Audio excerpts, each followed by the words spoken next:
Childhelp Tennessee actually operates two separate programs, and I want to share with you just a few details about each one to let you better understand exactly how they help in the community.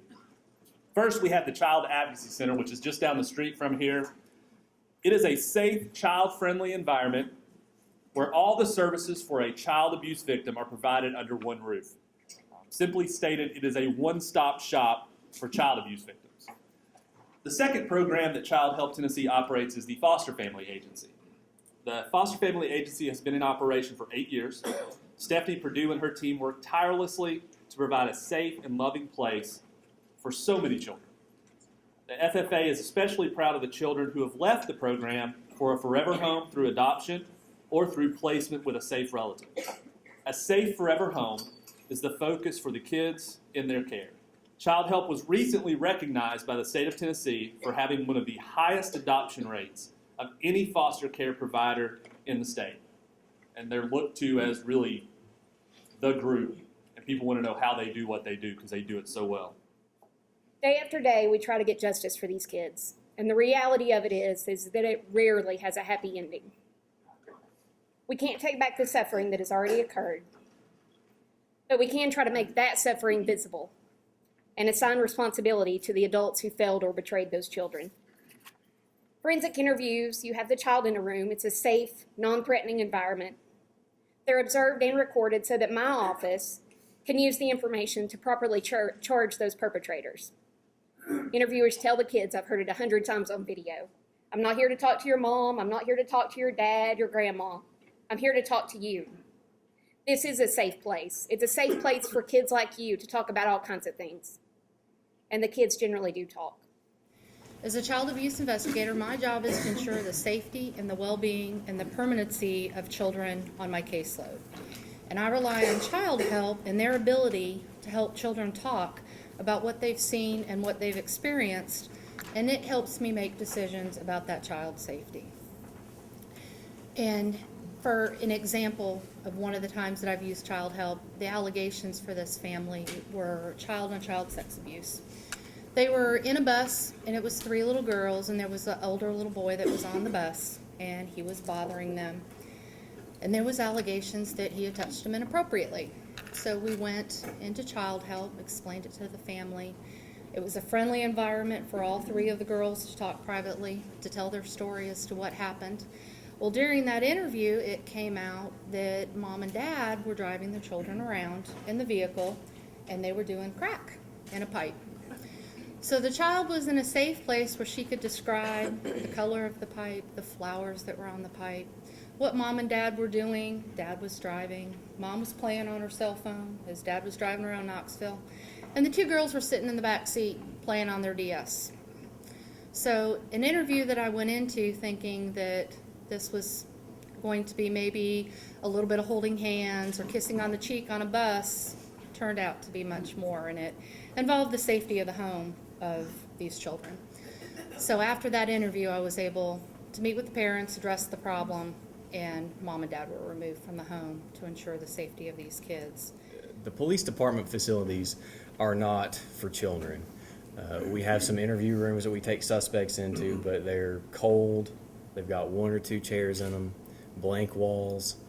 They're for interrogating criminals. They're not for interviewing children.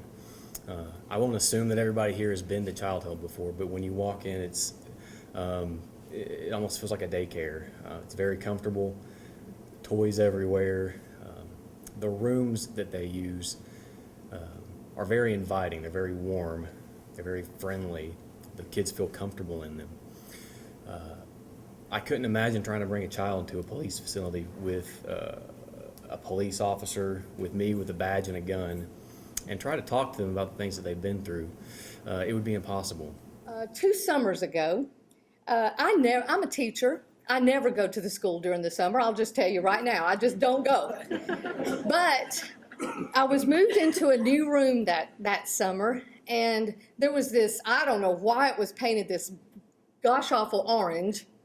I don't know why, but one whole wall was this just bright orange. I thought, I can't, it was easy for me to tolerate a lot, but I thought I can't tolerate that orange for an entire year. So I went to paint my room that summer.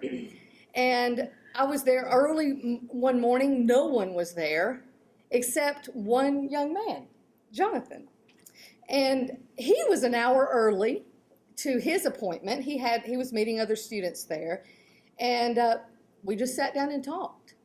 And that was the beginning of what the Lord was doing in our lives. I said I wasn't going to cry, but I guess that's blown. We sat there on the bench, and Jonathan proceeded to tell me his story. He didn't really know me. We had spoken in the hall. I had not yet taught Jonathan. I teach high school, but I had not taught Jonathan. And he started telling me his story, just kind of spilled it out. He seems to be a shy child at school, not real outspoken, but somehow that morning he told me his story. And he told me that they were supposed to be adopted. And I was like, well, that's just wonderful. And having been through fostering and adopting before, I was very interested, and I guess he probably knew that I was interested. So he sat there and talked to me, and we talked probably 45 minutes. And I went away from that thinking, that was an appointment. That was something that God did. And I knew it, but he had told me that they were going to be adopted. So, I just went home and I talked to Phil and I just said, my heart is stirring. I don't know why. They're supposed to be adopted, but I told him this story and, he starts going, now, Leslie, calm down, don't get carried away. And so we mentioned it to our Sunday school class, pray for these children. They're supposed to be adopted, but we felt a burden. We felt a burden. But we didn't know why. But then, come 2 weeks into the semester, again, I was and I want to say the right place at the right time. I was in the office when Jonathan came in with 2 DCS workers. I said, Jonathan, what has happened? He said, the adoption has fallen through. We're all in separate homes. That's where I came back to that burden, that responsibility that I felt God had laid on me. And we had to once again decide, what is our responsibility? What is our responsibility to these children who really, and thanks to Childhelp, we're okay, but yet we're in a dilemma. And I think all of us have to ask ourselves, what are our responsibilities to children who are helpless without all of us, without the adults in their lives? What we're going to do is we're going to be an advocate. We're going to help find them a home. We're going to just be supplementary workers for Childhelp. We're going to try to offer help to find homes. I'm the director of missions for the Loudoun County Baptist Association. We have 40 Southern Baptist churches that I work with and try to coordinate mission activities locally and around the world. And so I'm in those 40 churches constantly. And I thought, I could just share that these are children in need, and we could help find them a home. And we were renovating my office, and I was in there alone painting. Again, painting. Leslie was painting her classroom, and so we decided we're not going to be interior decorators anymore. We're going to ask somebody to come next time to paint for us. But I was painting my office, and I was there by myself and had the radio going and painting away. And all of a sudden, God just asked me, he said, Phil, will you love these children the way I love these children? I want you to do that. I want you to love these kids the way I love these kids, my kids. It's specific. My kids, I want you to love them like I love them. And so if I'm going to be true to what I know my Lord, my Master wants me to do, then I couldn't say no anymore. I couldn't say, no, Lord, I'll just be an advocate. I had to say, yes, Jesus, I will do what you ask of me because you are my Master. And so from that point on, I gave my heart back to the Lord and said, you do what you want in these kids' lives. And so we started pursuing. Now, these 4 children are siblings, and I never met them. I didn't know, I had not met Jonathan.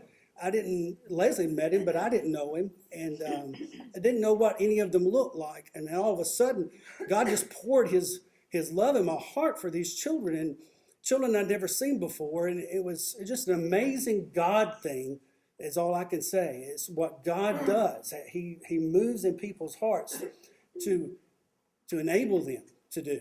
I mean, we're not capable. We're grandparent age, we're not capable of doing this, but he is. and he can do it through us. And so this past week celebrated our year anniversary with these kids. And they've been in our home. We fostered 6 months and then adopted in October. And it's been a tremendous blessing to Leslie and me. Proverbs 22:6. Sorry, I'm trying not to cry here. Raise your child up in the way that he should go, and he shall not depart from it. A lot of the parents that have abused their children really have not been living by that. Those kids need somebody to be there for them, love them, and care, and show that somebody is willing to go out of their way and actually have a job and just really be willing to pour out something that they have not been able to get, and that's just nourishment. And then just to finally get this blessing of being able to get adopted is huge. It's huge for all of us. I really thought there was no hope at all, considering that we were split into different homes. But, I really I prayed. I think I remember every night but 3. 3 nights. That's only because I was tired. But I just prayed that we'd get a family. I had nothing else to do but have faith in God and realize that, I'm not in control of anything. There's nothing we could really do about it other than trust in God and what He has for us. And now we're finally adopted. Hunter, Haley, and Lucas, and then me, Jonathan, we have truly enjoyed the blessing of Leslie and Phil, our new parents. And we love them. And I know they love us just as much. Childhelp has done a lot for me. And my 3 siblings, I love each and every one of them. They've really helped mold me into the person I am today.